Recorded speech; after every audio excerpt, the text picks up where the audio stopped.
ناظرین، عراق کی جانب سے اسرائیل پر حملوں کی رپورٹس آ رہی ہیں۔ اسرائیلی جو بندرگاہ ہے اور ان کی ایئر بیس ہے اس کو نشانہ بنایا گیا ہے۔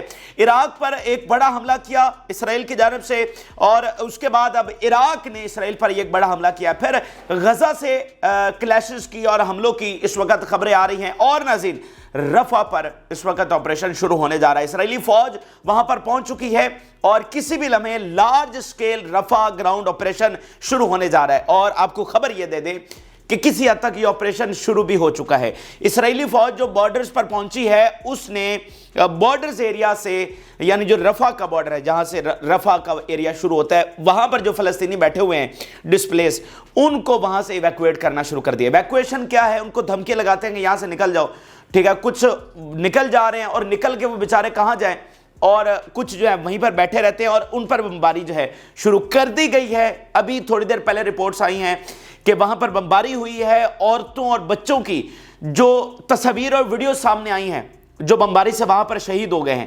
یقین مانیے کہ روح کانپ گئی ہے۔ لرزا دینے والی اور ہولناک تصاویر اور ویڈیوز وہاں سے آئی ہیں۔ خون میں لت پت چھوٹے چھوٹے بچے، ان کی ویڈیوز اور تصاویر وہاں سے آ رہی ہیں۔ تو ایک حد تک یہ آپریشن جو ہے وہ شروع کر دیا گیا ہے رپورٹس کے مطابق۔ پھر ناظرین لیبنان سے خبریں ہیں، لیبنان سے بڑے حملے رپورٹ ہو رہے ہیں، اور اسی طرح ویسٹ بینک کے اندر جو کلیشز ہیں، نور شمس کا جو ایریا ہے وہاں پر اس وقت سب سے بڑی لڑائی جاری ہے۔ وہ تفصیلات بھی آپ کے ساتھ شیئر کریں گے۔ جن لوگوں نے چینل کو سبسکرائب نہیں کیا ان سے ریکویسٹ کریں گے کہ چینل کو ضرور سبسکرائب کر لیں تاکہ ہر آنے والی ویڈیو آپ تک پہنچ سکے۔ ناظرین جو موجودہ صورتحال ہے اس میں واضح طور پر یہ لگ رہا ہے کہ نہ یہ کہیں جنگ رکے گی، نہ ہی ان کا کوئی ارادہ ہے، نہ ہی کوئی جنگ بندی کی بات ہے، بلکہ جو مذاکرات چل رہے تھے وہ عملاً اس وقت ختم ہو چکے ہیں۔ ادھر سے مکمل گرین لائٹ بائیڈن انتظامیہ کی نظر آتی ہے، اور اسرائیل کی کوئی اس وقت انٹینشن نہیں ہے کہ یہ جنگ کسی طرح سے رکے۔ تو ان کا پورا ارادہ یہ ہے کہ وہ غزہ اور ویسٹ بینک پر ہر صورت میں قبضہ کریں گے، تو یہ جنگ رکنے والی نہیں ہے۔ اور اب یہ بات اسٹیبلش ہو چکی ہے کہ یہ جنگ کوئی روایتی جنگ نہیں ہے، اس جنگ سے گلوبل سیکیورٹی کو مسئلہ ہوگا۔ تو آنے والے دن بہت خطرناک ہے پوری دنیا کے لیے۔ آنے والے دنوں میں آپ دیکھیں گے کہ یہ جنگ پھیلے گی، بہت وائڈ پھیلے گی۔ اس کے اثرات جو ابھی سے دنیا پر آنا شروع ہو گئے ہیں، ٹھیک ہے۔ آپ دیکھیں نا کہ اسی جنگ کی وجہ سے 7 مہینے پہلے یونائٹڈ نیشن کی کیا ویلیو تھی، آج کیا رہ گئی ہے۔ یہ نظام کرچی کرچی ہو گیا ہے۔ جاپان کے پروفیسر دنیا پر، یورپ کے، امریکہ کے پروفیسر لکھ رہے ہیں کہ یہ نظام جو ہے غزہ کی ریت میں گاڑ دیا گیا ہے۔ دنیا کے اینالسٹ یہ بات کر رہے ہیں، یونیورسٹیز کے اندر مظاہرے ہو رہے ہیں، ٹھیک ہے۔ وہاں پر یہ کہا جا رہا ہے کہ اس نظام کو کرچی کرچی کر دیا گیا ہے جو کچھ وہاں پر ہوا ہے۔ تو دیکھیں جب ورلڈ وار 2 ہوئی تھی تو اس وقت لیگ آف نیشن ایک ادارہ بنا تھا، وہ فیل ہوا تھا تو ورلڈ وار ہوئی تھی۔ تو یہ عالمی ادارے، ان کی جو بھی ان کو سمجھے ان کی ویلیو ہے، بہت سارے تنازعات یہ حل کرتے ہیں۔ تو جب یہ عالمی ادارے اب فیل ہو چکے ہیں، ٹھیک ہے، اور رہی صحیح کسر وہ اس ویٹو نے نکال دیا جو ابھی امریکہ نے کیا ہے، تو یہ نظام جو ہے وہ تباہی کی طرف جا چکا ہے۔ اور میں آپ کو بتا رہا ہوں جو اس وقت صورتحال واضح نظر آ رہی ہے، دنیا ایک بہت بڑی جنگ کی طرف جا رہی ہے۔ اچھا جی، عراق سے ہم شروع کر لیتے ہیں۔ عراق نے ناظرین حملہ کیا ہے اسرائیل پر۔ ان کی air base popular mobilization force کے ہیڈ کوارٹر کے اوپر حملہ کیا گیا، جس کو ابھی تک کسی نے کلیم نہیں کیا، نہ امریکہ نے، نہ داعش نے، نہ اسرائیل نے، لیکن واضح ہے مختلف میڈیا رپورٹس کے مطابق۔ اور یہ مطلب امریکہ، اسرائیل اور ان کے جو بیگڈ گروپس ہیں، ان کے علاوہ یہ حملہ کون کر سکتا ہے؟ امریکہ کی سمجھ نہیں آتی، اس میں کوئی لاجیکل بات نظر نہیں آتی کہ امریکہ کو ضرورت نہیں ہے۔ داعش نے اگر کیا ہوتا تو مان جاتی، تو اس کے بعد اسرائیل ہی رہ جاتا ہے کہ اس نے کیا ہے۔ تو اس کے بعد عراق کی جانب سے یہ حملے ہوئے ہیں، 2 مختلف جگہوں پر یہ ٹارگٹ کیا گیا ہے۔ ایک تو ایلات میں وہ بتا رہے ہیں کہ جو وائٹل ملٹری ٹارگٹ ہے اس کو ہم نے نشانہ بنایا ہے۔ اس کے علاوہ عبدہ ایئر بیس ہے، اس کو ڈرونز کے ساتھ جو ہے وہ ہٹ کیا گیا ہے۔ تو یہ جو تنظیمیں ہیں یہ بھی پوری طرح سے اسرائیل کا ایئر ڈیفنس اس کو پینیٹریٹ کر کے ان کے جو پروجیکٹائلز ہیں وہ آگے جا کر ہٹ کر رہے ہیں۔ یہ جناب عراق کی صورتحال ہو گئی۔ اب آپ کو غزہ میں لے چلتے ہیں۔ غزہ میں اس وقت صورتحال یہ ہے کہ جو سینٹرل غزہ کا ایریا ہے وہاں پر وہ ایک ہی بریگیڈ موجود ہے، باقی فضائی بمباری وہ کر رہے ہیں مختلف غزہ کے ایریاز میں، لیکن گراؤنڈ لیول پر جو فورسز ہے وہ صرف سینٹر کے ایریا میں موجود ہے، اور ان پر